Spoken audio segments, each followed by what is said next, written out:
Hi there, how are you? You're all very welcome. You're all very welcome to Bookshop Podcast for the 19th of July 2017, episode 17. 17. By Jesus. I had no idea. I don't know, did you ever start up something and go, where the fuck is this going to go? You see people like Joe Rogan heading for 1,000. You're like, is that a thing? Like, can you possibly? And you go, I suppose you can, because I talk so fucking much. You're all very, very welcome. How's your week? Was it good? Say, how's your week? Your week is probably still, you're in the slump. So I brought it out on Wednesday morning, so at least people can just go, just listen to this bollocks for a while. Phase out what Wednesday is. Wednesday's fuck all use, isn't it? I guarantee you, if they cut out Wednesdays, I said, alright, you got to put in an extra 30%, you'd get it out of people for the other 4 days, wouldn't you? I reckon you would. Answers on a postcard there, lads, if you want. I have no idea. I'm a stand-up comedian. I don't do the workforce. Well, I do the workforce thing, I suppose, just in a more bizarre way. You have 75 different bosses between club owners and club promoters. So this has been a fun week. Jesus Christ, the weather's outrageous. Here I am again, being pure fucking paddy, drinking tea, starting with fucking weather. But it was, in fairness. It was 27 degrees today. What's going on there?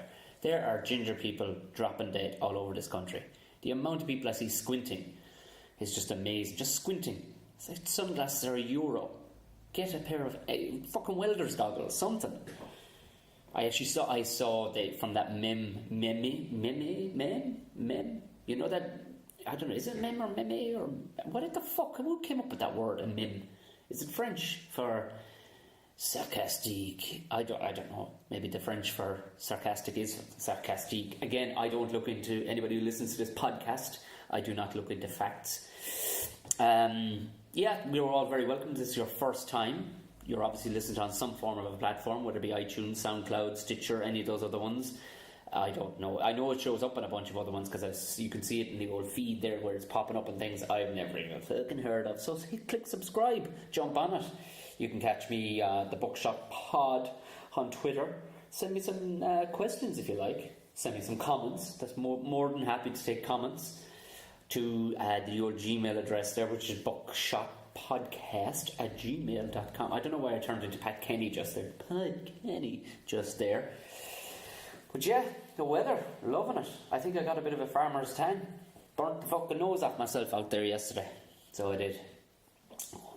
Turns out I was checking the power steering fluid in the car. For some unknown reason, the car brand that I drive, they've stuck the old vessel that holds power steering fluid in the most difficult bastard of a motherfucking place ever. I had to take off the wing of the car. I don't know if I've ever done that before with an intention of putting it back on. Turns out my fears were alleviated when I spotted that we were plenty of power steering fluid. It turns out it was just the tyres that I put on. They were too good. It was getting a bit stiff in the old multi-storey car parks. Did you ever get that? It was like the old non-power steering days. So there was, when consulting a person in the know, they said it's going to be one of two things. You're low on power steering fluid, Tom, or I actually, for the first time in my life, I bought good tyres for the front of the car. For actually all the way around. And this is boring. There's living shit out of some people that are on the bus to work on. Why would I give a shit about that?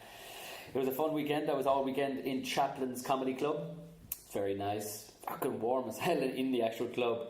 It's a handy sized club. It's a great spot. Simon O'Keefe's place. It's a lovely, lovely spot. I think Chaplin's is yet again another Tipperary bar. Jesus Christ, it was like something must have happened back in the 50s, where if you didn't get the farm down home in Tipperary, you were just sent to Dublin to go buy a bar. The whole place is just owned by Tipperary blokes. Big Tipperary fucking, and he only seems to employ Tipperary people. I know I've just said the word Tipperary at least 7 times in the last 2 sentences, but why not? We're still in the championship. Tough luck, Kilkenny people. Again, 97% of the people listening to this are going, what in the Christ is he talking about? It was a fun weekend. Got to give shit to a load of two German people. They were good. They were in great spirits about it anyway. They were. I didn't go after the hacky stuff either. Like, I was just kind of went after them about their funny accent. Because it's a fantastic accent when you do it incorrectly. Nothing's fun in a comedy club if you start talking facts or actual genuine stuff. That's the thing you may or may not, if you've listened to all 17 episodes so far, you'll realise that Tom doesn't deal in facts, genuine facts. I don't. There's no fun in that. I just go off the top of my head, and if I think it's that way, then let's go with it. It's something every so often it gets cross wires when I do like radio interviews and stuff like that, and they ring me up with genuine, like, you know, talk of the day kind of things. I remember our guest here, actually, I don't think I brought it up with him, Gordon. He rang me up one day out of the blue, live on radio. He's like, so Tom, you've talked about in the past having a D4 accent and sometimes getting a bit of grief over being an actual country bloke. A posh D4 accent is a posh Dublin accent. And I have, like, I'm not getting grief, but people are just surprised that when I've done the accent on Damo and Ivor, that I have mine. And I came on with a notion, the way he texted me first, Tom, I'm going to give you a ring. I thought he wanted me to come on with the comedic nature, but it was all dead serious. It was like, so Tom, tell me, does it hurt? Do you find it? I'm like, Jesus, what did you ring me for? I don't have any seriousness on me. Speaking of which, actually, the Damo and Ivor movie has been confirmed. I think a bunch of people knew about it for the past while. It has been confirmed, and to anybody who's wondering, it most definitely will be. I think it'll be probably out next year. It'll be filming this summer. I play no hand or part in it. The guys hit me up anyway, yonks back, and they were like, the way we're going with it, Tarquin won't be in it, which is grand. I think I've gotten too old looking for the but the part anyway. There's a couple of other things coming up that would have crossed with it. So, but the absolute best of luck to Jules and Andy. They're going to knock it out of the park again. Sure, I mean, with the viewership on it. I mean, on average, it was hitting about 250,000 a night, only superseded by Love Hate, I think. Which, in fairness, is saying something, like, because Christ Almighty, the country ground to a halt when Love Hate was on. In other news, for people that are ex-listeners to the Tom and Jerry show, because I've seen some twitterings, and I got a couple of emails actually to the Buckshot email to Gmail asking when in the crisis Tom and Jerry, because we cross paths, myself and Jerry, the whole time. We still chat loads a couple of times a week, like, but he's just so jammers, and my life is just, we're like separate lovers. We've gone our separate ways, but we've put it in place. We're going to start recording season 4 of the Tom and Jerry show. Will be coming up soon enough. We're going to start banging them out, because it's just a different dynamic to this. I don't talk to anybody other than Jerry, and we just like two kind of heading for middle-aged comedians, just being ranty old fucks. If anybody hasn't heard it, I didn't realise actually, because a couple of people wanted to listen back to the old episodes. I totally forgot that when you subscribe to a crowd to actually start uploading your podcast or your music or whatever it is, your tracks of some sort. I totally forgot that, because they just take it out on direct debit. They stopped it after a year, and I only spotted the emails the other day in the thing going, hey, do you want to keep this up? Of course I didn't reply, so they stop it. Now they only just froze them, so I'm going to have to pay the fee again for this year, and they'll be all free back up again. So anybody who hasn't listened to the Tom and Jerry show, it'll be all back up again within the next week or so, when I actually get my fucking head around it, because this week is bananas. So they'll be all back up just before the new one will come back out. Just like Game of Thrones, huh? Just like Game of Thrones. Who's Game of Thrones fans? Almost everybody's Game of Thrones fans, but I think they kind of shit the bed. I mean, it was a good episode. I've read the books. I'm not going to be one of them wankers, but I've totally forgotten what's going on in the books. And these lads apparently have gone off the rails altogether with what's actually happening. Spoiler alerts coming up. Fucking Neddy Sheeran showed up in the thing. I think I read something about the bollocks showing up. I mean, he's a fine singer. He seems like a lovely lad. But there are a million fucking actors worldwide that you could have stuck in. You don't need, you know what I mean? This is what they call gilding the lily, I think, in fancy terms, or over-egging the pudding. You do not need to be sticking Ned fucking Sheeran into the middle of... You don't. The lad's not an actor, and he clearly stood out like that. And it was like this kind of moment of assholeness. Like, where are you going to stop? You're going to stick fucking Hulk Hogan in there as well, just for the crack? A long-lost brother of the dog or the hound or whatever. Do you know, there was talks that Conor McGregor is going to be in the lads, the band of the lads with no flag or no bannerman or whatever it is. Your man going around with one eye. It's the show doesn't. I don't know how fucking greedy do you have to be? You're going, yeah, let's stick in Ed Sheeran, fucking Bono as well. Sure, why not? Go on. Donald Trump's going to fucking make an appearance as well for the crack. Like, it turns it into a bit of a Saturday Night Live, doesn't it? When it's not that anybody believes that there's such a thing as dragons, but when the production value is so high, you're now going to stick in a bloke who's never acted a lick in his fucking life. The bloke who turned out the Galway Girl video, which he didn't use one single fucking Galway person in the entire video. The Galway Girl turned out to be a young one from Bray. Is it Bray she's from? Saoirse Ronan? I don't know. But yeah, I mean, it was good. It was good. I cracked up. I genuinely laughed. LOL'd at the sand bit. That was a new kind of dynamic where they made it full on humour. Like, they got in a comedy writer to direct that bit, where they edited that bit at least, where it was just dumping out shit and piss and pouring out stew for a good minute and a half. It was good. I liked it. I think my favourite character has to be your man, the hairy fella, the wildling lad. Can't remember his fucking name. Giant's Bane. Cool name or what, like? Huh? Isn't it Giant's Bane? Tormund, Giant's Bane. He fancies the whole off you one Brienne. She's rough, but at the same time, you know, I'd say they make a class couple. I saw a great another meme. It was him plus Brienne equals Ed Sheeran. But yeah, speaking of McGregor, did anybody see his stand-up special? His 4-night stand-up special with Floyd Mayweather? Good Jesus Christ!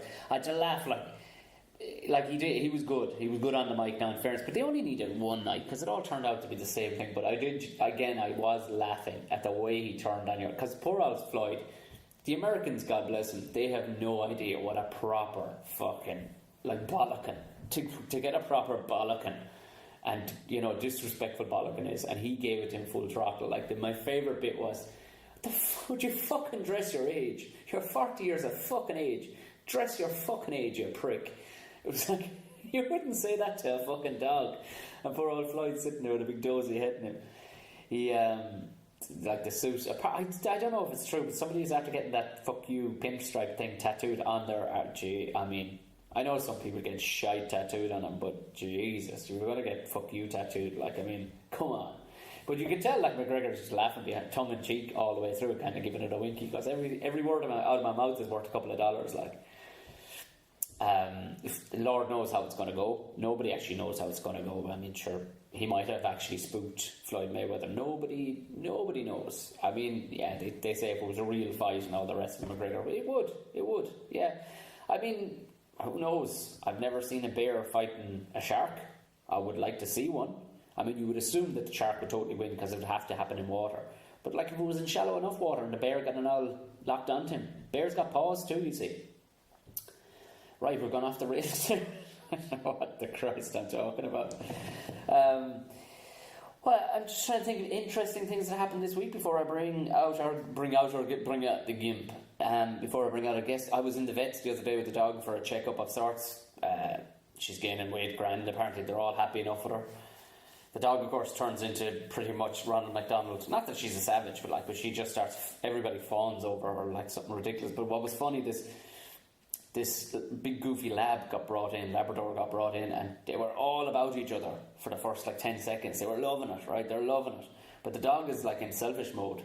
So the goofy Labrador gets brought by her owners to the other side of the vet's office, and I'm sitting on this side 10 feet away. This one starts screaming her head off, barking like a motherfucker, but it wasn't out of aggression. You could see it was more like, hey, to fuck. We were having a good time, and you pricks just took away my new best friend. What the fuck is going on? So that was that. They seem happy enough. I know people. There was actually an email about the dog, believe it or not. I'm glad people are happy. She's a complete fucking savage, I think. She's not in the least bit, what would you call a handbaggy kind of dog. She just, all she wants to do is jump in. Which is kind of good to see. Fuck, you don't want one of them softy old fucking dogs, do you? One of them fucking old things that's going to have nothing but issues and problems because it's had the living shit bred out of it. Do you know that all dogs came from wolves at one stage? Came from wolves. Can you imagine that, looking at a pug? That thing was a wolf one time. Imagine it. A fucking wolf. At one time, there was somewhere along its genealogy, that thing was a killer. Jesus Christ. So that's enough of me. Flapping it. right, this one, there she is barking in the background. Jesus Christ, cheeky bitch. This, where we recorded this one was, we were out in Go Gym, owned by J. Abbey and Dave. Christ, I'm after forgetting his name, but it's Leanne Moore's fiance. That's what he'd be known about Leanne Moore, who of fitness fame, who I was in the Panto with last year. But they own a couple of gyms now. But we both know Jay and what's his name. Gordon is from Greystone, so it was right next door. So it was like just handy. We had a meeting with Jay anyway about another thing that you'll hear about down the line. Don't you worry. So yeah, there's a bit echoey, but I mean, what a Jesus Christ! I mean, even the building itself is when he fully utilises it, this place will be an all-in. Like he's building on a bit, but just utilising the space that's in the place. Holy Christ! He took us for a tour around it. It's like an apartment block, but it's an impressive gym down in Greystones. Jesus. So yeah, just if you can hear a bit of background, what it is actually the actual swimming pool area is right next to us, which he hasn't utilised. What he's doing is turning it into a boxing and MMA area. He's put a boxing ring right as it is right now. There's a boxing ring sitting in the middle of where the pool would be, because he was like, fuck the pool. People love martial arts these days. So it's like, yeah, you're dead right. Gigs coming up tonight, if anybody's in or around town in Dublin. I'm headlining on Shaw Comedy Club, one of my favourite places. Johnny Hughes running it there, and I'm on with a couple of class lads. I'm on with two good mates of mine, George Fox and Damon Blake. Should be a good old banter. It's always a class night on Shaw. Midweek. On Shaw is a cool pub anyway. And tomorrow night, any Galway heads, if you're over or knocking around, you're tired of total artsy week, poetry reading and other cool stuff, I will be in the Roisin Dove with Davy Riley for my buckshot. So I'll be doing my new show there. Very much. I have no idea how ticket sales are going, so please tell your friends. So I'm not just doing it to the bar staff. Davy's a class act too. Davy's going to be opening for me, so we'll be toddling over there early enough. It's supposed to be buzzing. Talking with the owner there the other day, the city is absolutely buzzing. So hopefully we should get a good crowd anyway, because the Roisin Dove is such a good name, and I had good fun there the last few times I was there with Tom Green, and there was doing a spot there. Was it last month, I think? Absolutely lashed down rain. Hopefully it'll be a bit on the sunnier side, although we could do it a bit of a deluge, send people in. Either way, it'll be a good night. I got jokes to tell coming along. So yeah, Gordon, you'll know Gordon Hayden. Anybody who's seen or listened to any bit of Irish radio or television, he is the presenter of Uploaded, the gadget show Uploaded and Cut, which I did with him. Although I did a Christmas Uploaded with him out, and we've done a bunch of things together. We did a show which we talked a bit about called Irish Ghost Hunters down at Loftus Hall. He used to be on Spin 103, still works for him. Even though I was on with him a bunch of times on that, and he still does the movie stuff for him, which is cool as hell. He gets to meet like famous people, which we talk about a bit in it. We kind of probably went overboard a small bit on one particular person in it, but he's great for the old insight. Gordon is an absolute gem. He's one of my very, very good friends. He was at the old wedding, the whole lot. You're going to enjoy this one if you like a bit of insight in movies and all the rest of us. So do share it about. Tell us what you think. Catch you later. Here it is, Gordon Hayden.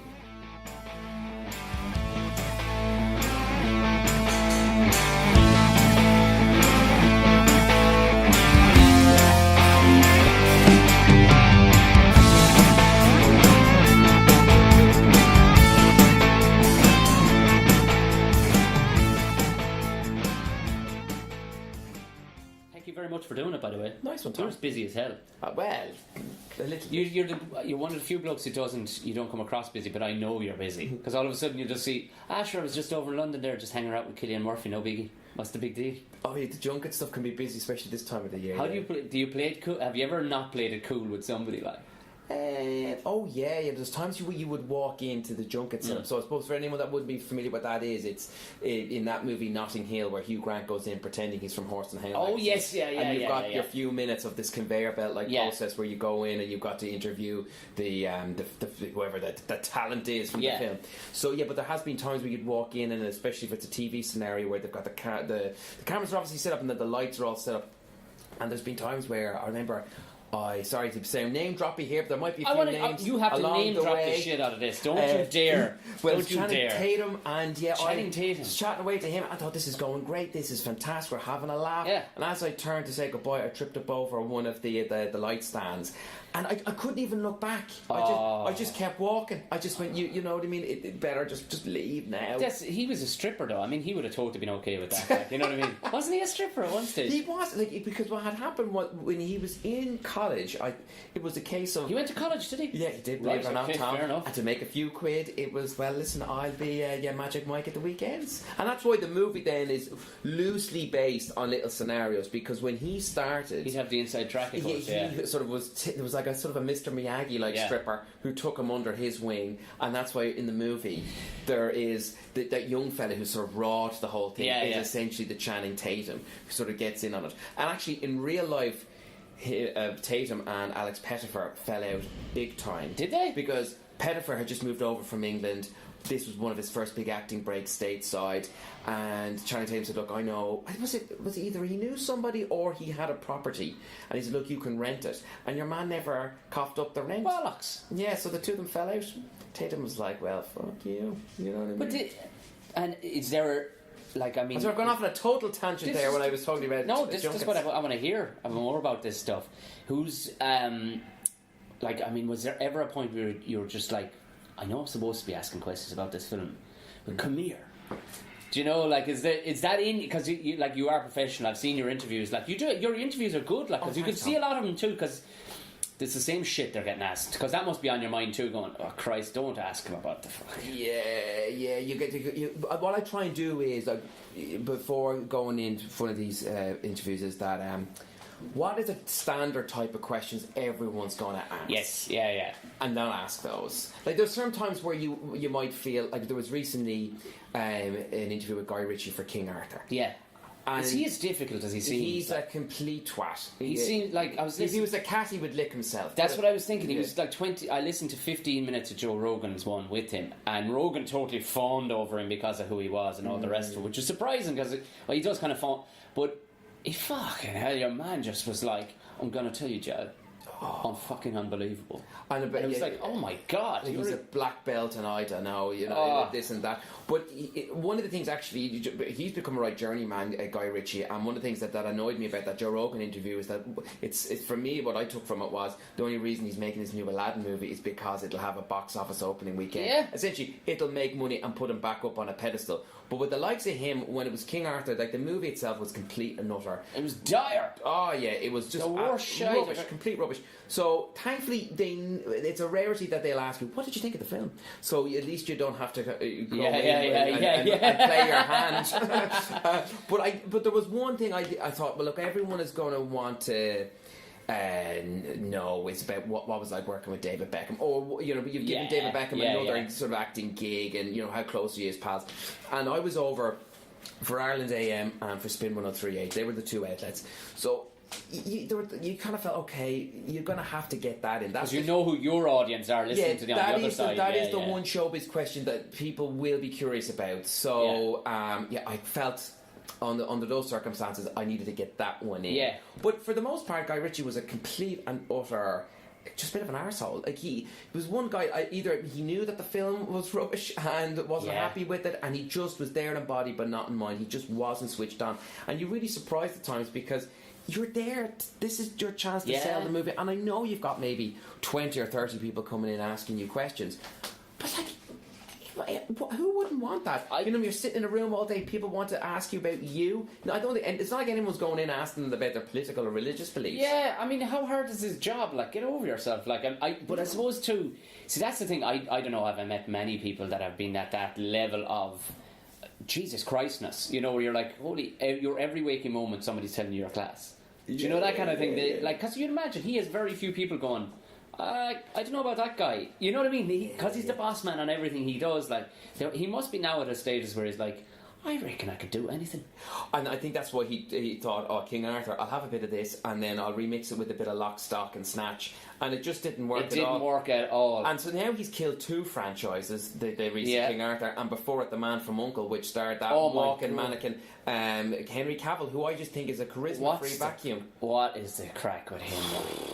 I don't get it. Like, is he as shite as actor as I thought? Like, I heard, like, again, someone had said even on the Tudor, it's alleged that he wasn't great at knocking it out in one. Oh no, sorry, that was Jonathan Rhys-Meyers. Sorry, Jonathan Rhys-Meyers, but I heard wasn't great at getting the stuff done in a few takes. Really? So yeah, he used to get really frustrated on set. Like, and again, he is like a walking tornado. Yeah, I've heard. You know, yeah. But with Cavill. He's just like he's a fantastic looking man. Oh yeah. Unfortunately, but it's that charisma. It's just I don't think his name just on the poster is going to sell the movie. No, he needs to be part of an ensemble because I think underneath it all, he's just really boring. Do you think too? I see even the likes of him. Do you reckon? Because he seems right, just a kind of a bloke that's good looking or whatever. There has to be a moment in his head where he's kind of going, I'm getting away with murder here. Do you know what I mean? He has to be kind of, if I make enough bob, I could just slip into the abyss, buy myself a nice little place down the country, and sure, that'll be grand. You know, because he's a lucky motherfucker that he looks like that. Like, there's no two ways about it. Absolutely. Like. And you know what really signified that for me was when him and Ben Affleck were paired for the junket for a Batman versus Superman Dawn of Justice. And Ben Affleck just looked completely dejected. Yeah. On the day the reviews started coming in for the movie. Oh, sure. I mean, there were so many memes of, you know, where it close up on his face. Sad Affleck, you know what I mean? It's like, hello, darkness, my old friend. And it's their face. And this other gobshite behind him, delighted with himself. Delighted, because that's him thinking, I am. It doesn't matter. Who cares about the reviews? You know what I mean? I'm making a load of money off this. The check cleared. I don't care. Yeah. Yeah. Absolutely. Oh, because there was even but I suppose the backslapping too that goes on, because I was watching Graham Norton one evening and he was on it, and what's his name, Crowe. Yeah. Oh, Russell Crowe. Russell Crowe was. He was giving this. He gave this epic talk about how Cavill came up to him as a young lad. Oh, I heard about or something. this. Yeah. And it was the most look through your fingers awkward shit, like, because of course Crowe's living in another world right now as well. Like, well, he's got his band. What is it? A garden party that are coming over to Ireland for a few dates, and are they actually? They're coming over. I think Jesus they're playing Christ. in the Olympia, and it's like. But he's shite. No. Do you remember when he was on the Late Late? That was one of the most brilliantly awkward moments. When it was like Father Ted. Do you remember we talked about this? It was like Father Ted the time they were writing the song. One more, just play the fucking. It was just, and I remember I texted or I tweeted, what's his name, Paddy Cullivan. At the time, he was the lead bass guitarist in the Cannonball Quartet. Yes, he was the lead guitarist at the time, because if anybody doesn't remember what it was, is during the Late Late Show there's a band, house band, and they were at the time, I don't know where they were up on a mezzanine. They're up there, yeah, and there. Crowe just, I'd say he'd had a couple of pints, and he waddled on up to them, and he went, I'm gonna sing a bloody song.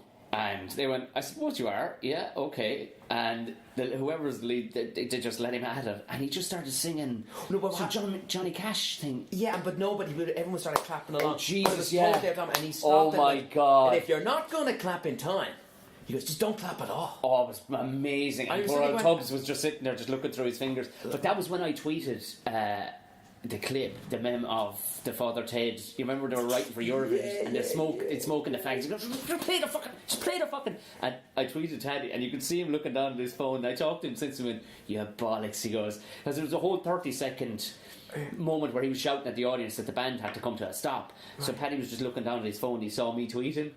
And he was like, "Oh, you're some bollocks." He goes, because you wouldn't know what way your man would go, because he's such a lunatic. Like, well, let me tell you, I've got one little Russell Crowe story for you on this. You're dropping some absolute hammers on the floor here. Sorry. I love it. I'm sorry about this, Tom. No, there's no sorry. That's why I had to do my disclaimer at the beginning. That's what I'm basing my entire podcast. I should change it to just name dropping. Name dropping. What had happened was. What was it? It was last year. Yeah, it was last year, and there was a representative from the film company who said, look, in regard to the promotion for The Nice Guys, which Crowe was with Ryan Gosling, and there could be an opportunity with a phoner with Russell Crowe. And I was like, oh, brilliant. But they said the thing about it is, though, he'll be ringing you. And I said, he'll be ringing me. Right. And they said, like, yeah, so when would you be available to take a call? Don't be on the jacks, basically, is what they're saying. Yeah, yeah. So I thought, like, will it be in office hours, the weekend? What's the plan? Is he ringing from Australia? Yeah, so it was told he was in London, and he was shooting. So it was that awful movie that now is out, The Mummy. So good Christ. So he was obviously over for that. So I was then put in touch with his PA, whose name is Bruno. So me and Bruno were in touch, passing on a few details. I had seen the movie. That's grand. So at least then, when Crow had a break in filming, I would get the call and we could do the interview, and that was that. And typically, I was over in London for Ghostbusters. Oh Jesus! The recent remake, which was awful. And Gordon, most of this is not you. I thought it sounded like you had a great gig. No. You seem to be going to shit movies all the time. Horrendous. So I'm over in London for that, and who happened to ring the offices in Spin? Only Russell Crowe. So what happened was, whoever took the call, the receptionist put it through. We got Russell on the phone. Someone in the office picked it up and went, "Hello, can I help you?" And he goes, "Hi, is Gordon Hayden there?" And they were like, "I don't think he's in today." Hang on a second, who's calling? Oh Jesus Christ! And he goes, "It's Russell Crowe." And they were like, how many times does that ever happen to him though? You know what I mean? Like, and so the person was like, "Oh, there's someone obviously having a wind up here." So they put the phone down, and my colleague Lauren, who was the lovely Lauren, yes, who was made aware that this was potentially happening, but we never knew, because what happened was Nine Skies was already out in cinemas. This was 3 weeks. It's done and dusted. So the film is already 3 weeks in cinema. If any time you're going to promote the movie, it's in and around the film's release. So we thought that whole notion of getting Russell Crowe is gone. So when Lauren was the only one in the office that went, "Oh fuck, it actually genuinely is him," because this is what was supposed to happen. But I had seen the film. I'm over in London, fucking interviewing the cast of bloody Ghostbusters. She hadn't seen the movie, and so she she took the call, and she was like, "Hello, is that Russell?" And he goes, "Hi, how you doing? I'm looking to speak to Gordon Hayden here." And she goes, I can imagine Lauren's face, because Lauren is such a she's no bullshit about Lauren. Shit. And so she goes, Russell, Gordon's not here. And you know when you seconds are just passing, but you've got to make a quick split decision. But she goes, but I'll be doing the interview with you if that's okay. And he goes, okay, no problem. She goes, I'm just going to switch you through to the recording studio, and then we'll get going. So she put him on hold, and in those few seconds of putting him on hold, while she makes her dash through the office to this recording booth, she's there deliberating in her mind, do I tell him I haven't seen the film, or do I just sort of pretend? Oh, Jesus. But then she's kind of worried, well, what if he asks her certain questions about the movie? Or she didn't really know much about it. It was just this odd couple pairing of, what looked like a hired goon and a private detective. She didn't know much more to it than that. She doesn't need to know, Gordon, as we both seen it. Well, the thing is, she decided, I'm going to come clean to him on the phone. Right. So when she picks it up and goes, Russell, okay, just checking you can still hear me. And he's like, yeah, I can still hear you. And she goes, look, I need to be honest with you. Gordon's our movie guy. He does the interviews. He's away in London at a junket today of all days. And she goes, and I have to level with you, I'm his co-host on the show that we do. I haven't seen the film. and she said there was a pause. And he goes, right. So she goes, I'd still love to do the interview with you if you're available to promote it. But she goes, I can understand if you don't want to do it. And there's another pause. But this time this pause is longer. Jesus. And then he goes, okay, we'll do it. So the end, what she did, she said, I think she started off with, she goes, is that up on podcast? Well, here's the thing, right? It actually went really well, and the reason why it went really well was because she knew fuck all about the movie. So she ended up talking to him about stuff that she did know, and she goes, afterwards she thought, she goes, I feel really embarrassed, because she goes, all I asked him about was Gladiator.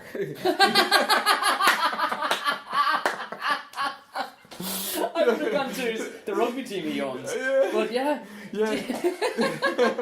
So it was kind of like, you tour an awful lot and then working on different movies. She goes, when was the last time you watched Gladiator? Because she goes, it must be always on. And here's the weird thing, he was actually in really good humour. He wasn't this great guy. And so in fairness, it went really, really well. And he said, it's nearly on in every hotel I go to. So he goes, and he said recently he had sat down to watch it. And then she brought up which is a real, it was great for Lauren because this is where he really switched on to the interview, was that she talked about being away from your kids and all right, he's got young that was boys crafty. and how does that work? Fair play to Lauren and she there. said there was one, I think it's his eldest boy, he finds it most difficult, so that in the days leading up to him going away, his eldest becomes quite withdrawn and doesn't like talking to him that much and becomes quite distant because he doesn't like his dad being away for months. And so he finds it very, very hard.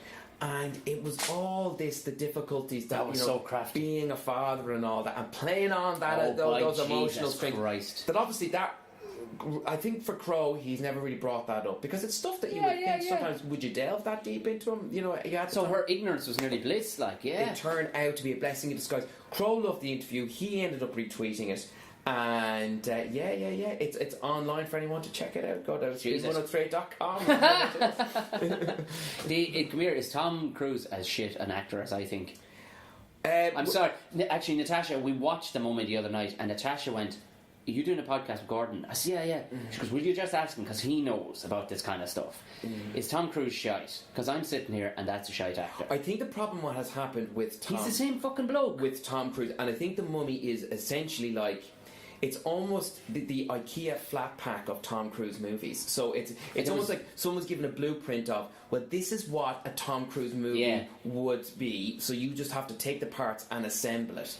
And that's where the major falling of The Mummy is, because it's never its own thing. Nah. It's essentially trying to shoehorn a Tom Cruise any vehicle with him into this horror-like scenario, while you're also trying to world build all these future movies and spin-offs. So that's why it's pulling in all these different directions, and it's never its own thing. But what's happened was Tom Cruise, when there's a bit of a backstory on him, was he had, and I forget the lady's name, but she was one of the most high-powered PR people in LA. Right. And something happened with her, and he decided to let her go, and he said, "I'm going to give my sister the gig of being my head of PR." Right. And that's when the cracks began to show, and we had him jumping up and down on Oprah's couch. You had the Scientology videos that made their way online. Jesus, yeah. And he was then did a really ropey interview with was it Matt Bauer on like the Today Show or the Morning Show, whatever it is in the States, and he started getting into psychiatry and and how I know about psychiatry, and he came across,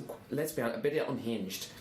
And so for a long time there were studios that just were a bit like, you know what, Tom, I just don't think we're going to do a bit of business here. And he was kind of given a bit of a wide berth by studios. So him then and his business partner, they bought up the name United Artists, hoping that, well, look, if we create our own studio, then we can then try and develop projects more so, but it gives the impression that we've got a studio behind us. So for a long time he was out in the wilderness, and he was making movies like Lions for Lambs that weren't really resonating with people. But then he kind of started to come back into the fold with maybe Tropic Thunder. He started to lampoon himself. That was the thing. I thought, this is the turning point of this. That was one of the funniest characters I've ever seen. It was eventually, I think he got to grips with all the bad publicity. Do you think that was amazing directing though? Because Steve Coogan was involved in it. It was Coogan. I think with Stiller, Stiller was one of these people that was like, we're going to have fun with you just doing a complete 180 for what people see you as. And I think by you being self-deprecating and having fun, it might just open the doors again. But I think once he got his PR machine back in place, started looking after the image, he wasn't taking chances anymore. It was almost like, I need to get people back into brand Cruise. Hence why he started making the Mission Impossible movies again. Very successful, don't get me wrong. But then it was like, okay, what other franchises can I potentially get hold of? Jack Reacher. Now, as we all know, anyone who's read the Jack Reacher books, the most distinguishing feature of Jack Reacher physical size is that he is 6'5" or 6'7" or something like that. Tom Cruise is 5'7". Like straight away, that doesn't work. But Cruise thought, well, I will make it work. I'll never play Jonah Lomo in a rugby movie. You know what I mean? At best, as Dirty Harry said, a man must know his limitations. Exactly. But Cruise wasn't having any of that. It was like, I want vehicles, I want franchises. It's like, hence why there's a new Top Gun movie being made. Is there? That's coming out. Top Gun Maverick is the working title. I want to sort of go back on make a legacy sequel. I'm looking for these sort of franchise type flicks. It's like his what was it, Edge of Tomorrow? Oh yeah, which sounded like a horrendous Bond movie. The title that Pierce Brosnan didn't want to make, but it was actually a really good sci-fi flick. It was a good and sci-fi flick. Unfortunately, it just didn't get the love it needed. But now, because of screening, because of the DVD releases and on TV, people are into it. Now there's going to be a sequel. But the problem is with Cruise, and I'll get back to your answer now, but I'm going all around the world. But to say that he has stopped really working with interesting directors and gone with more journeymen, guys who are essentially guns for hire, that will play ball and do what Cruise wants, because Cruise is so worried, well not worried, but it's all about the image and the brand at the moment, as opposed to maybe the quality of work. Because one of his best performances is in a movie called Magnolia. And if you haven't seen Magnolia, I would highly recommend it. He plays a character called Mackie's his surname, but he's about this guy who gives these big seminars about how men can basically seduce women, and he's incredibly sexist. It's a secret kind of, and it's to the point where you're going like, Jesus, like the way he's almost looking upon women like animals and how they really need to be hunted and what have you. But there's two big scenes in it. And it's directed by Paul Thomas Anderson, who made There Will Be Blood and Boogie Nights. Oh yeah. And there's a scene in it where there is a reporter, and she's done a thorough background check on Cruise's Mackie character. Yeah. And she's found out what he's really like, and this image that he has cultivated is nothing but a veneer. And so that scene where he says, "I'm quietly judging you," is incredible. It's a fantastic piece of acting. But then he brings it up another notch when he comes face to face with the father who abandoned him, and he goes, "I promised you I wouldn't cry." And it's about it. You just see him being that little boy again, and all he ever wanted was the love of his father. And you're not getting those performances from Cruise anymore. But you got Oscar nominated because he's all about just getting back to. Do you reckon that's a Scientology shit has him back in? Because apparently, like there was somebody telling us. I don't know, really. There was a story of him recently where they were talking about him. I don't know, was it on Rogan or one of them? But they were saying, "Is he a fucking alien?" Like, because the guy doesn't seem to be able to operate in the real world at all. Like, because they were saying he turned up to somebody's Super Bowl party. You know, they throw these big parties and celebs will show up to him and stuff like that. And he just turned up out of the blue off a whim of a half-arsed invite. But he clearly had the thing completely staged in his head. He turned up like, you know, with like a leather biker jacket on and a brand new American football in his hand. He's like, "Sup guys," and he's like a 6-pack of brewskis, even though he doesn't drink, you know, and he's slapping the ball and stuff, going, "Super Bowl party, what's up with," you know, and they're going, "Righto, Tom, you could just relax like the rest of us and just fucking drink your beer and watch the telly." And it gets worse. There was a moment, the guy gave this example of this moment where the lads were just being lads, talking laddie stuff, and he just piped up like he had this pre-planned line in his head. He goes, "Huh, having sex with your wife, how cool is that, huh?" And it just silenced about 20 blokes, and it was like, "Alright, Tom, yeah, having sex with the wife's great, yeah, Jesus."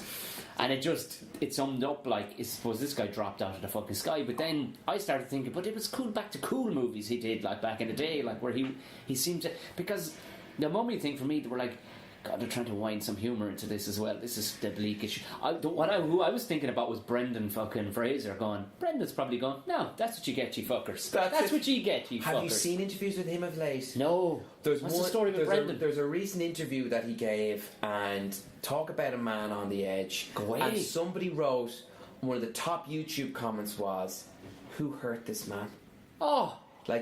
He looks like a man who's been broken, because he had a bit of a bad run. He made a couple of movies that just died an absolute death.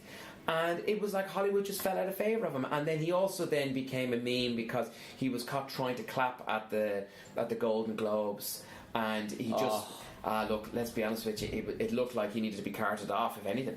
But he just fell out of favour. Now he's in a new TV series, but he just looks like somebody who's... and I think the wife took him to the cleaners as well. In the divorce. I was going to say that. He's not got a few bob. No, obviously she took him She's taking him. So there's poor old Brendan. I'd say he's probably going, well, if there's a mummy too, I'd be available. Oh, Christ. But without Cruise... I think his image is so vitally important. And he's almost like trying to be like a chameleon. I will try and fit whatever role possible. And he's like a politician really, when you see him doing interviews, he looks into people's eyes and he's very much, thank you so much for being here, and it means amazing and all this. And pretty much he tries to win over everybody he's meets, so that you're nearly waiting for to crack out the Scientology, like there's the form if you want to sign up there now, there you go. And the thing is, you're so bowled over by him because he just comes across like he wants to jump on you and hug you and make because you've interviewed him, like I've interviewed him, a couple of times, And what was he that nice, or was it? Did you go, Tom? You can. It's all right. Like, the first time it was twice in the one day, and it was back in 2011 for when he was over for Oblivion. So it was outside the Savoy, and he came across genuinely really nice. And again, I was looking to try and ask him different stuff, so I brought up about him being on Top Gear, and about how he won that challenge, which I was still a bit dubious about. I thought, yourself and Cameron Diaz both, one came in at number one was number two. That's a bit, convenient. But he was kind of happy enough to yap away about that, and it broke up just talking about the movie and other things. But then we went inside the Savoy, in front of like a big gala showing, and again, he does the whole, he will look into your eyes. It's almost like the Terminator.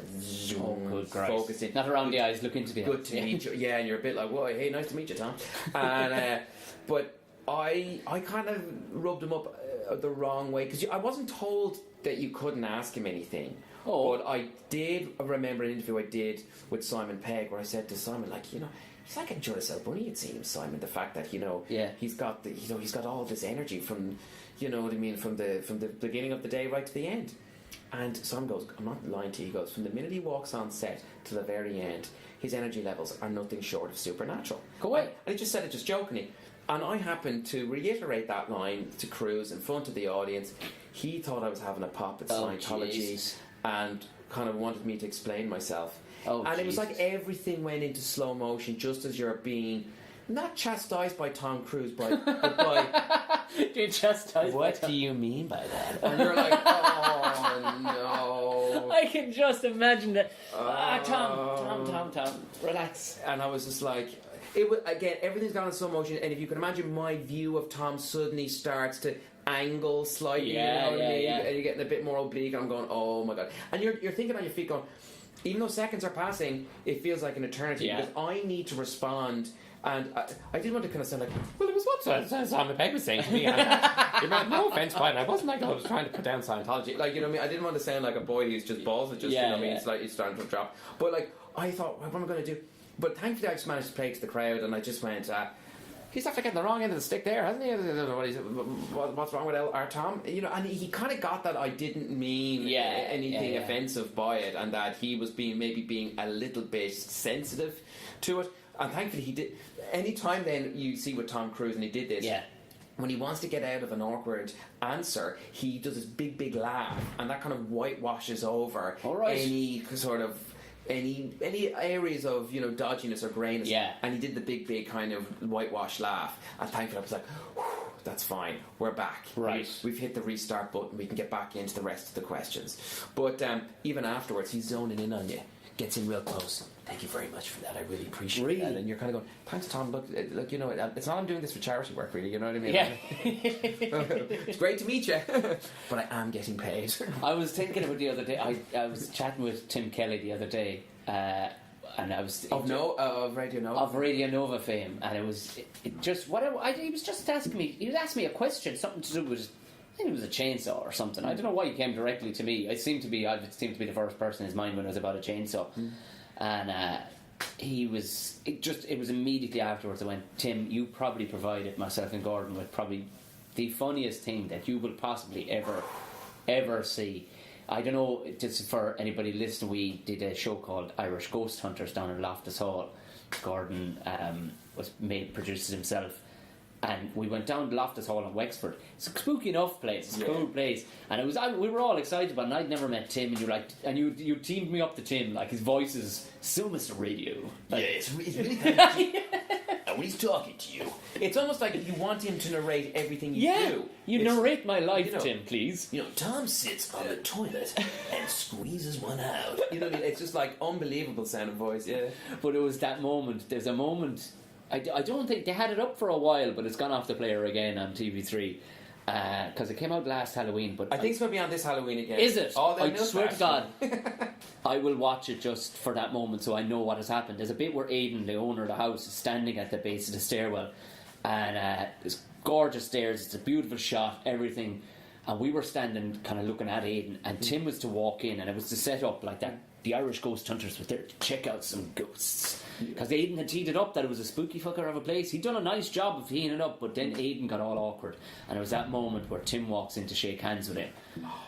Brilliant. How many takes? 7. I remember counting 7. And me and the director, Dave... Well, because I was looking at you, and we were constantly laughing, going, I can't believe we're now on to take 4. Yeah. Because all they had to do was walk over to each other, and they'd go like, Tim, nice to meet you. Thank you so much for coming. God. And Tim would go, thank you, Aidan, it's great to be here too. Shake hands. Can I show you the rest of the house? Like, that was essentially the lines they needed to spout to each other. And so you're looking at me going, I can't believe they're getting this, they've messed this up again. The director, Dave... It got worse and worse. It got worse and worse. It was Tim walking in, and it became, hello, Aidan. It was like... What the fuck? It was a moment of absolute fucking... So at one stage I think they just walked toward each other and kind of nodded and shook hands, and then it was like, what do you want to do now? And it's that really awkward kind of looking at the camera going, what would you like us to do? And the director, Dave's like, oh my God, this is falling apart, this is turning into a farce. And he was just like, no lad, like Aidan, you greased Tim. Yeah, it's just Dave wasn't going with it like we were going with it. It's just a quick, both saying, pleasantries, a hello, how are you, that's great, would you like to see the rest of the house? That's it, nothing more to it than that. There's no Shakespearean dialogue here. Dave wanted to go, what's wrong with you two? But the two of us wanted it to nearly continue because it got better. I said to Dave, could you put together a blooper reel of it? I think he's nearly embarrassed that the footage is there. I said, Dave, that's golden. That is golden. It's not like you've made porn in your past. I said, this is fantastic. Put this out this there. This is not a slight on Dave. This is just an amazing moment between a house owner and Tim Kelly, who can't say hello to each other. Yeah, like that's it was a hard line if there was a hard moment, or was it actually a drama? It was to be a documentary. I remember documentary. How did I even just struggle with the word documentary? But you got there in the end. Yeah, I did. We didn't. But when you got to take 7, I remember going, "This is absolutely comedy gold." And unfortunately, it's a supernatural investigation show. We couldn't put it out. Yeah, I mean, there was a moment in my head we were going, maybe we should just make this hilarious, make the whole thing funny. Oh. Well, Tim is great. He's just this wonderful character, and so when the opportunity came to make it, I was like, I have to make it around Tim. Oh, absolutely! He is just gold. Because we went into we had to go to TV3 then just before it came out, and you were like, "Will you be all right?" And Tim was totally up for it, because he was so ready for this, and I'm like, "Yeah, totally." Because the last time I was in here, I was talking about telling jokes and stuff. Yeah. Clearly nobody's going to... So that's fine. So we showed up, and it was only when somebody... I didn't know why they were taking me so seriously. They were asking me whatever... What's the girl? It's not Elaine. Oh, it was Lisa Cannon. Lisa. I think that was on the morning covering you. And Nocturne, Ian Nocturne. That's and right. They were... So what's the deal? And I'm looking going... I don't know. Listen, lads, I was just brought along for... Tim knows about this shit. I know nothing. I'm a bit of a cynic, and... Then when we walked out, even the woman that was doing the makeup prior, she had a story for us about ghosts and how her daughter was susceptible to seeing ghosts, and Tim was all about it. And I'm going, why is anybody asking me? I thought I definitely came across as a fucking idiot on this show.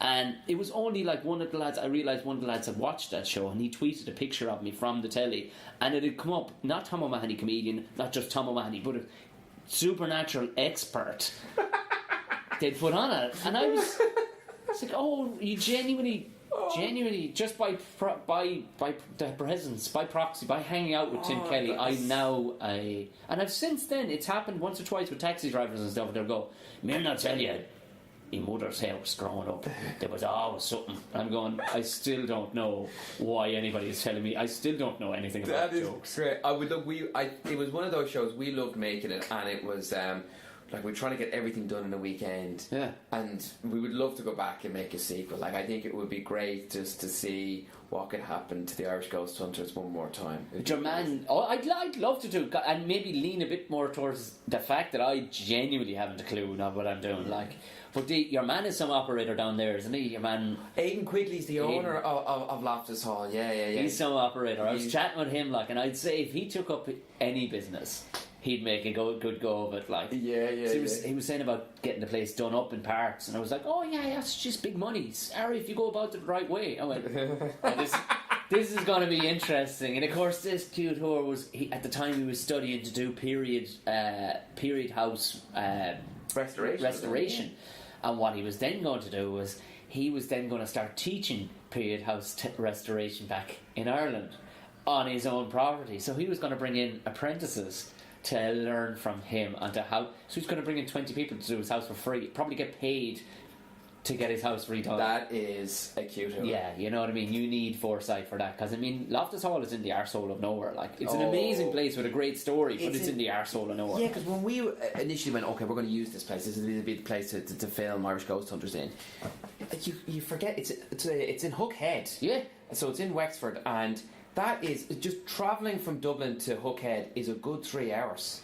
Especially it's a long old haul, and there's a lot of dodgy back roads, you know. Yeah, which I know, especially late at night. Especially if you travel with Stephanie Cunningham in a micro, who nearly killed us on 45 different occasions. Like, even her husband, I ran into him one evening, and her husband was like, "Jesus, you travelled all the way down to Hookhead with my wife."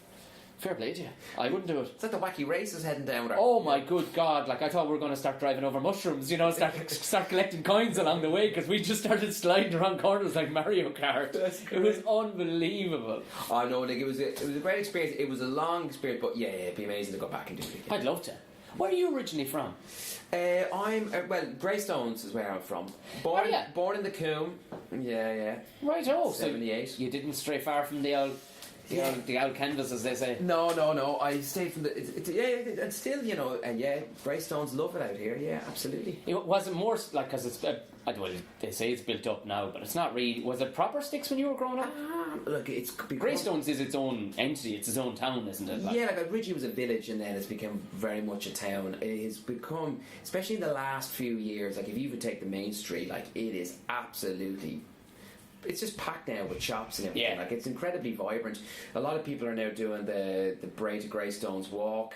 You then got the Happy Pear there as well. The Happy Pear. Sure, then you've got like that vegan mecca out there. So then people then are travelling out, and they got the spill over then to other businesses as well. Then from all the people then that would come out. There's quite a hippie vibe in the South Dublin / North Wicklow kind of vibe, because a lot of people I know are big into their veganism out here. Oh, it's huge. But I think, you know, as a town, like you get a lot of people, like young couples now, who have, you know, were originally from Greystones, have either moved back and are raising kids, and like it is a great place for kids. This shows you how old I'm getting now. There you are. I'm not talking about the party scene out here. No, I know. It's a great place to raise kids, Tom. Well, do you know what? In my brain, it's only the fact that you just pointed out. In my brain, I was going, these are all great points you made. You know what I mean? That'll tell you how old I am. Fantastic leisure facilities. Yeah, nothing to do. A beach. What are the pints like around here? You know what I mean? I know, it's terrible. Any early houses out here? No, not anymore. Got a great rugby club, Tom. Oh my God! I swear to God, we went to a wedding last weekend, and I was in bits for 2 days after it.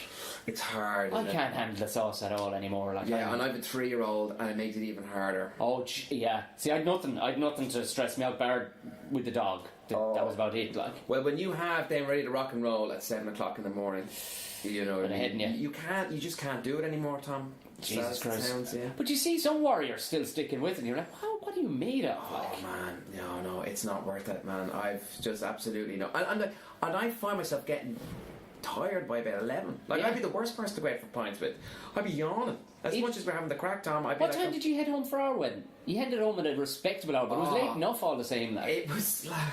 Tom, I think it's again really sad, because at one stage, like, Lulu and I were getting really tired, and that was a long old day. It was a long old day. And I think we went, I think it seemed like the band are in full swing now. The band are on a little bit of a breather now, and they're on their interval. you know, we might just pop off now. You know, we've seen it, you know what I mean? And then what happened? And it was like, yeah. And then it was like 11:30. Yeah. It's like 11:30. Did you not notice my missus had orchestrated things that you just couldn't leave for a finish? It was like getting into Scientology. You weren't allowed to leave for a fire finish. dancers, you know what I mean? I was like, oh, that was fantastic. And do you know what that also did as well? It gave people a bit of fresh air time. Bit of fresh air. You see, the second wind. The second wind. Just come out and get a bit of fresh air. Oh, this is a show. Yeah. But that was the whole idea. The day was a show. I was like, this is... I was a bit...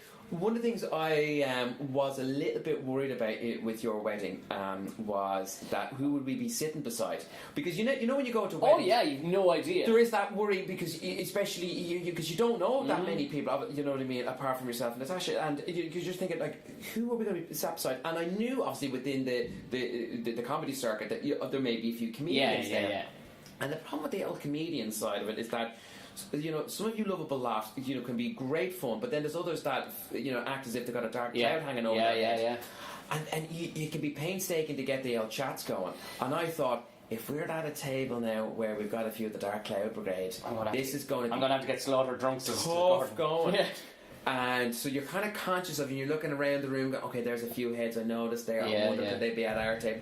Thankfully, Tom, you put us at a table where I don't think there was one comedian at our table. Yeah, no, we spaced it out. You see, that was the most planning nearly, where who we were sitting who with, like who they'd have the chats with, because we know the dose of it.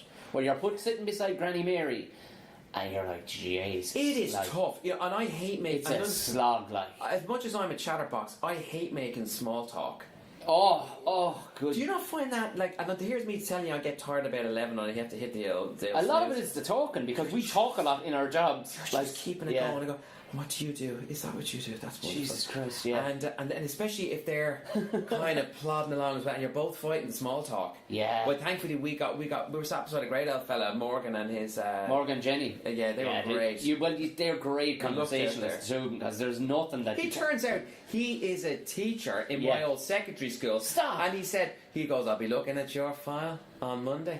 I said, no need to, Morgan. I said, no. I'll be checking what you were like as a past pupil. I went, genie, man, it's like being out for dinner with a private investigator. Oh, he's some operator, his Mog. Yeah. Jeez, he was some beast back in the day, that fella. What was that? He was that size when we were all 12. Yeah, he was like Brutus from Popeye. Yeah, he had hair running from like his forehead. Or Bluto, whatever. Yeah, he was just a monster back in the day. Like we played rugby in Tipperary together. He's the hairiest person. Like, there was none of us at age 13, 14 had a hairy chest. Would he be proud of the hair? Actually, you have to be after a while. You know what I mean? After a while, when it's so dense, you have to just go, this is me. This is what I am. I am a walking carpet. He looked like he'd been knitted. Like, he just had... Like, when anybody else had maybe 3 hairs growing out of their chest, this bloke had just a mat down his back. He was just a... Yeah. Just a freak show. It's a tough enough old station though, the small talk thing, and there's especially given that you have such a recognisable face too. Do you get a lot of people chin wagging you? But then it turns out, there's no substance to this conversation whatsoever. As we talk over a podcast, I don't know if I have a recognisable face. You do, yeah. I don't know. Father Mihal spotted you straight away. Father Mihal. Oh no! He was delighted with Richie Hayes walking through the place. Richie Hayes, the singer. Richie was like, Jesus Christ, what a voice! This guy, you know what I mean? Like, went up there and at one stage I went, who is this rich guy? Like, he seemed like a jack of all trades at your wedding. He's ridiculous. He was like, I will put in the audio visuals. Yeah, he did the audio visuals. Look after the audio visuals. And then I was like, is he the band's manager as well? It kind of was like this wedding planner / event planner / Louis Walsh type. Yeah, I was like, he quite literally is that. And then he just got up and he was like, he took the microphone, and I thought there was going to be like a raffle or something like that. And then no, he's now going to sing a few numbers. And then out just came this fantastic voice. Come here! I was out the side at that point. Richie gets up singing, and I was like, I thought the band were taking a break, and there was going to be a bit of background music played or whatever. Because I saw the lead singer, who I know, Conor McKeown, fantastic singer, a multi-award-winning singer. He was having just a drink of coke or whatever, and he was just texting somebody, and you could see his eyes just kind of went, Yeah. He heard the voice coming from inside. He went, "Oh, that's my band. That's my band." And I kind of walked by and goes, "Don't worry, he's not sleeping with your wife as well." You know. Which, do you know what? And he probably could do as well, because again, he's a man of many He probably talents. could. You know that? No, how I know Richie is, he was in the Panto with me down in Limerick last year, and you see, he eased me into it. He totally copped. All right, this fella, he absolutely hasn't a clue what's going on here, because it's a world of musical theatre folk, and they're a different breed of folk. Right, okay. They are ridiculously happy all the time, but the slightest poke at all. Oh. You know what I mean? Do you know the way we can rip the piss out of each other, like? But they get a little. No. It's a slight on them. Oh, Jesus Christ. Poor old Spain are like, and I've said this in the podcast before, and I had Spain a couple of weeks ago, and I was kind of going, man, you went too hard at some of those poor musical theatre folk, like. And it's all well and good for us to be all ripping the piss out of each other, but when your whole thing is me, mo. like we used to be looking at each other like there was actually a call every day to come out. All the cast would come out onto stage and start actually doing voice training with voice warm up with each other. And myself and Spain used to stand there with our hands in our pockets looking at each other going, what in the name of Jesus is this? And Richie eased me into that. He was like, look, this is the vibe. You're gonna meet some weird shit. But I keep thinking of people. Sorry, I could have crossed you. You know the in Extras, the old Ricky Gervais sitcom. Yeah. What was your name? What was the character's name? Was it Bernie or something like that? Where he was the closet homosexual, but he hadn't come out because he was ahead of this amateur dramatic society. Yes, yeah. And he's really hard on his daughter. He's hard on his daughter. And then series 2, he finally does come out, and he goes up to Ricky Gervais's character, and he goes, "I'm just having cock all the time, yummy." But he almost does it in a kind of a sing-along way because he's so theatrical the whole time. But you know what? While there is a high level of homosexuality in it, there is a campness to it, and campness isn't just they're gentle folk when it comes to look. I'm happy to be happy with you all the time, but don't behave like a normal Irish person with me because I can't take it. Okay. I think it's some sort of weird bubble. Yeah, unbelievable. But there was like phenomenal stories that I couldn't wrap my head around, and I can say this on the podcast, and it was because some people are like, I don't know if you should name names. I'm like, fuck it. What are you going to do? Sue me and my 50 listeners? Do you know what I mean? Like, but no sponsors. But Twink apparently was outrageous. Like, she was an unbelievable class act when it came to Panto and all the rest, but the stories were unbelievable, like. And I was like, Jesus, wow. She would teach CEOs how to be, like, what was it, the Devil Wears Prada? Nothing on this woman. Wow. Nothing. Absolutely no. And how they all danced to her tune was incredible, because I was going, what the fuck were you all doing this for? Like? Yeah. Because she was like, she would hurt people by her actions, you know what I mean? But you just have to take it on the chin because, you know, there's hierarchy and stuff like that. That's what I took from what they said, but nobody really said that. They were all like, but it's, you know what I mean? It's Twink, like, it's Adele. Like, no. She can get away with it, yeah. Oh, like, get away with it. Because she's like some sort of like Panto royalty.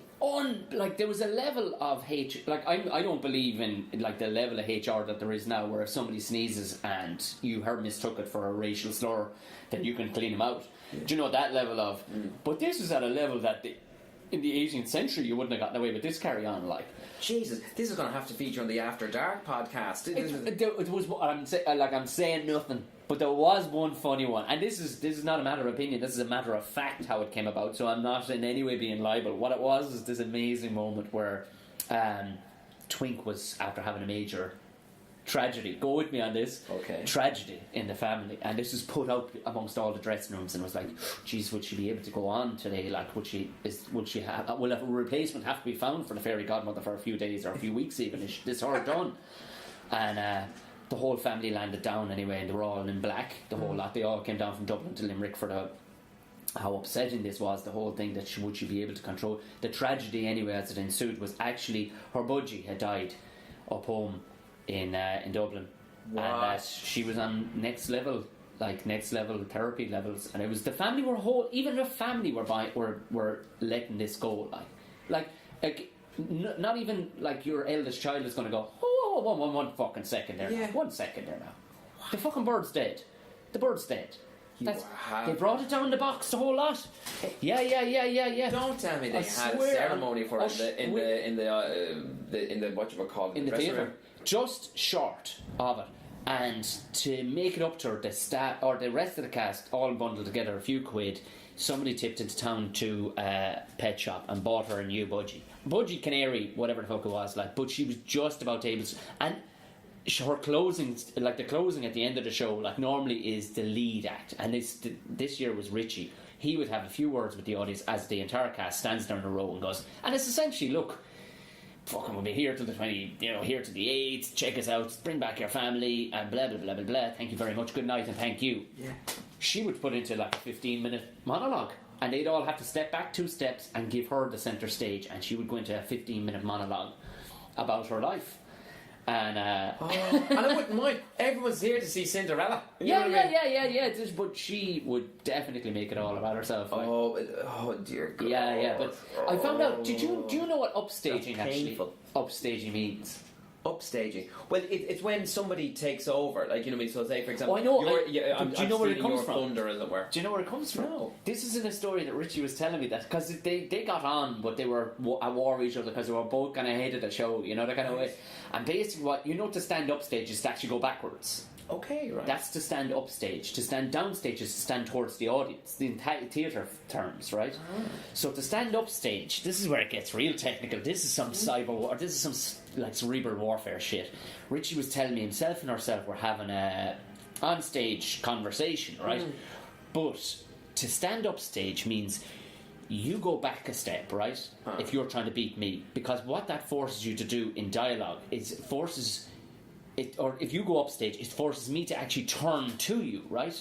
Which cuts off. Now I'm showing my shoulder to the audience, which now makes less of an impact on the audience from me, and you're standing full profile.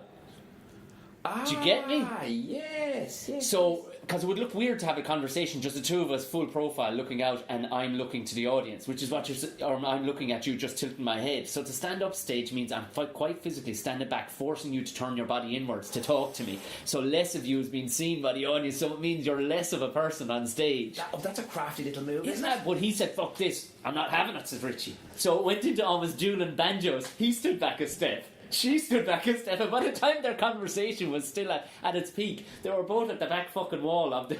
Oh my God. And they were like 30 feet at the back of the stage. He said it was unbelievable. He said the two of them kind of gave a nod at the end. It was like, alright, we didn't get one over on it's each other. It's like these two kind of like theatrical gunslingers. Yeah. So do you know what? The Panto was unbelievable. I'm not joking. It was the most mind-blowing, mind-opening thing that I've ever seen. See, I think you have the makings of a great sitcom there. Jesus Christ, on stage and off stage, you wouldn't believe that. And apparently, like it was. I could only base because our last year was fairly. It ran well. Everybody got on. Down in Limerick, weren't you? Yeah, down in Limerick. Everybody got on, which was rare. Apparently, like in other years, there's been war. I was like, why aren't we seeing any of the war? Like some of the stories, I'll tell you off air, like, oh, Jesus Christ, there's some juicy ones there. You've got like, these like prima donnas, there's ego trippers, I suppose, within their, what might be deemed their small sphere. Yeah. They think they are just this shit. Oh yeah, like there was a great story, like the guy who owns the production, he's actually a Scottish guy called Robert C. Kelly, and he owns Menopause the musical. Oh, right. And he has a bunch of these things. He's trucks quite literally on the road hauling his sets around the whole of the UK. But I mean, he was rocking Scotland, and essentially they're reckoning like that the one in Limerick is only being surpassed by the Olympia. Yeah, they reckon it's toe for toe, like numbers wise, production value wise, and all the rest of it. Like, and sure, I mean, the Olympia is Al Porter's one, like, you know what I mean, which it is the daddy, you know what I mean, like so much money and all the rest of it. But he has managed everybody. He still manages his father-in-law. His father-in-law is a stand-up comedian, but he's not. He wouldn't be. You're not going to see him at the Edinburgh Fringe. Do you know what I mean? He'd be dead, but still rocks big rooms to people that would know him from years ago. And his jokes are. They're jokes of that era, you know, that kind of way. Like, can I ask you something? Just I started to go off on a total tangent here, Tom.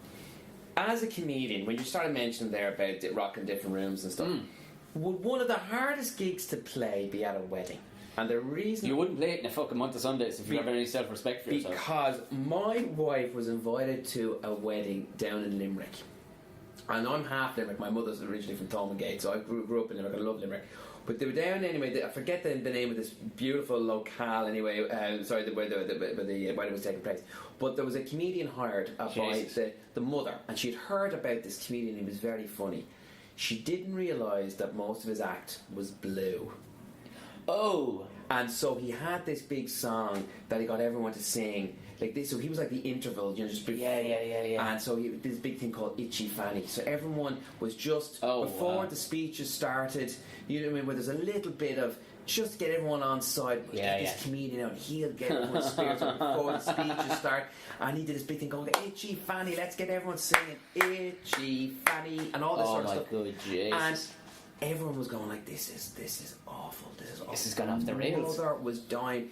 Anyway, when the band finally did, do their thing, and people were just milling around, the mother was going around having to apologise. She was so mortified by this comedian. But even he himself, when you think you're going into a wedding, you know you're going to go. I don't know if maybe I'll park the blue bit. Now, what I just told you there is just only, that's the PG 13 part of it. He went all out. Oh, like, I mean, I know, like, Jesus Christ, I've gotten a good few emails and stuff asking would I be available, like, and there was a crowd actually that their wedding hire kind of company, and they were like, do you know, could we put you on the books? And I'm like, no, you fucking can't. No, you can't.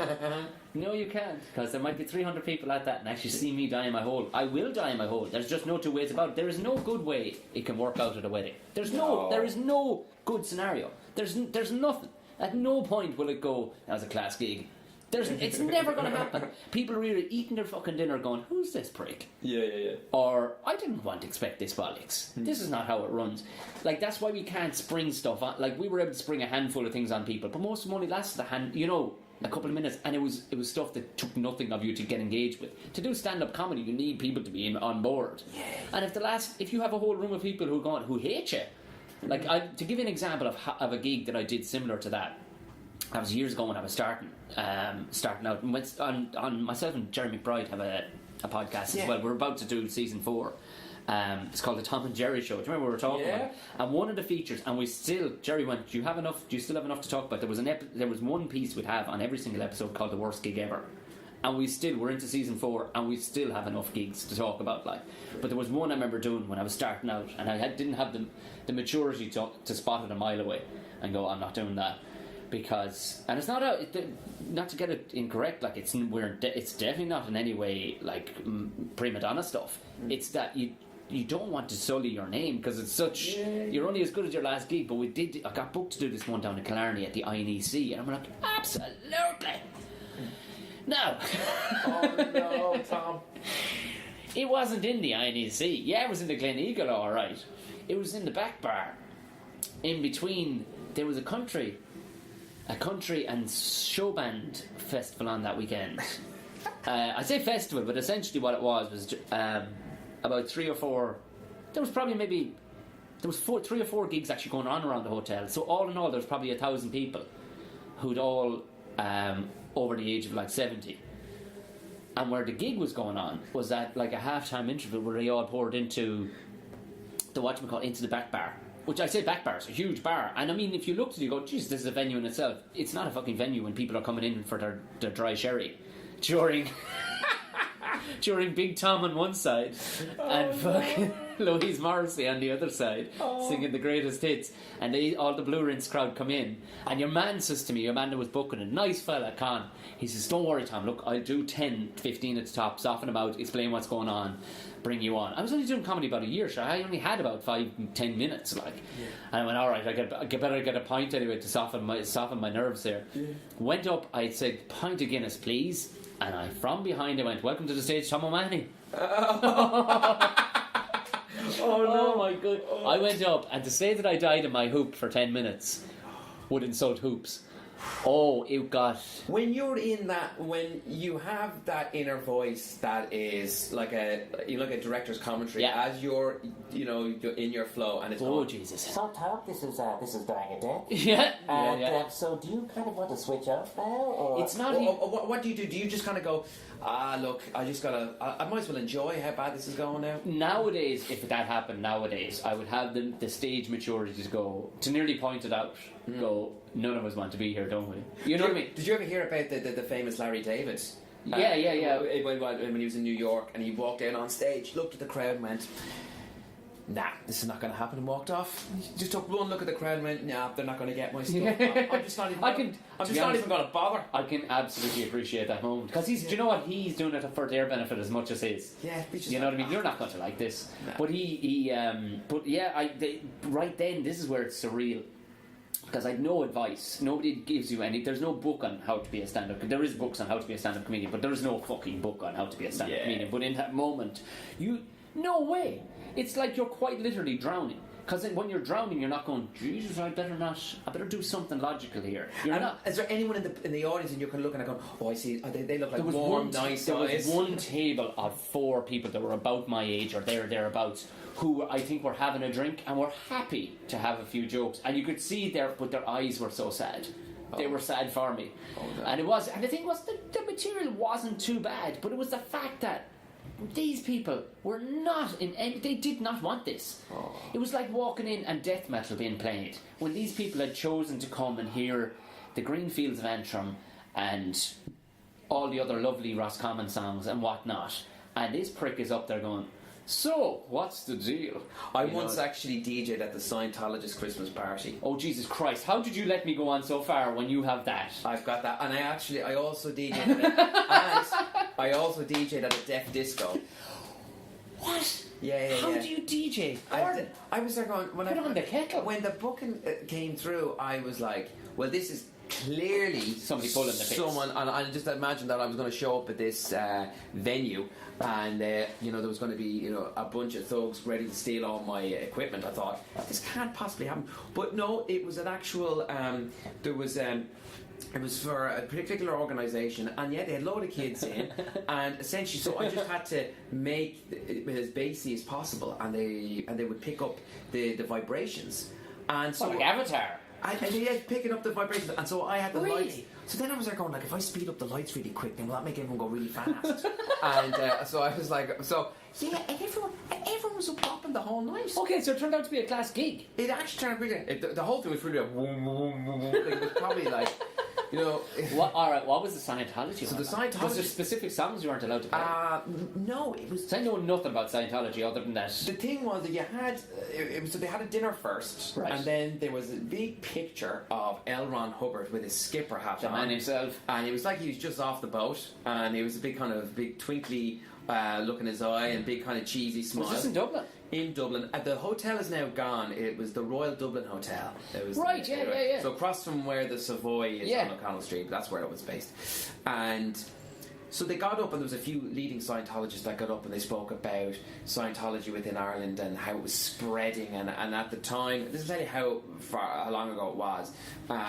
The Good Friday Agreement had. Right. It was not long after that had happened, and they firmly believed that because Scientology was moving into Northern Ireland, that has obviously had a big That's impact. the reason behind it, yeah. The Good Friday Agreement. Yeah. And I'm going, what in the name of good God? You know what I mean? And then there was a few people that got up to speak, new Scientologists, and each one of them, let's just say, were very vulnerable people who had suddenly, signed up to, this. Jesus. And look, if that's their bag and that's what they were hoping, it wasn't for me to judge. And even though I sound like I am judging, don't talk about it. There'll be no judgment of your judgment here. It's absolutely fine. It's absolutely fine. But yeah, and then I had to kind of play music for when it was all over. So at the very end, your man just did a big kind of wrap up about Scientology in Ireland and how it was going to get bigger and grow, blah blah blah blah. And as he finished, I just hit a song, you know what I mean? And he just came up and thanked me. He goes, you timed that really well. The way that I finished up there. Jesus. You played that at the right time, and I want to thank you for doing that. Yeah. Brought me back to got to fast forward to old Tom Cruise, that kind of look again, looking into your eyes. But it was just surreal, you know what I mean? And listening to everything that was being said in advance of me taking over the disco side of it. Fuck me. Would you still were you in radio at that stage? I think I might have just been doing hospital radio. Where are you doing hospital radio? I remember captive audience. It was like pretty much, but you also it's true that there was the blacklist of songs that you could not play. What was a typical? So you couldn't play Staying gangster rap. Alive, I Will Survive. No. Yeah, at the time. Was this up on the wall? Yeah, you had. Well, it wasn't so much that was up on the wall, but these were, you were told you don't play these ones. Don't be acting about it. And there was one song that was big in the charts at the time, Tom. Republica, Ready to Go. Now I thought that was a fairly innocuous one, but like, ready to go. That could signify that person is ready to go, as in leave their mortal coil. Oh my god! And I'm going, I think you're reading into this a little bit too literally now. I said, look, come on, but there were those songs, and you could. Oh, Knocking on Heaven's Door. That was another firm favourite that you could play. Oh yeah, that is absolutely glorious. How are you doing for time? Would you better wrap it up? Yeah, I'm gonna have to wrap it up soon. All right. Well, thanks very much. It's that great. was actually a good crack, wasn't it? Thanks for the time. Yeah, it was a I don't think there's been much. This is we're getting swankier on where we are. This is a fantastic office that you found here, Tom. It's a bit better than just driving around the car, I suppose. Yeah, it gets a bit fucking weird. Right, thanks very much, Gordon. It's been a pleasure, Tom. Thanks a million, man. Look.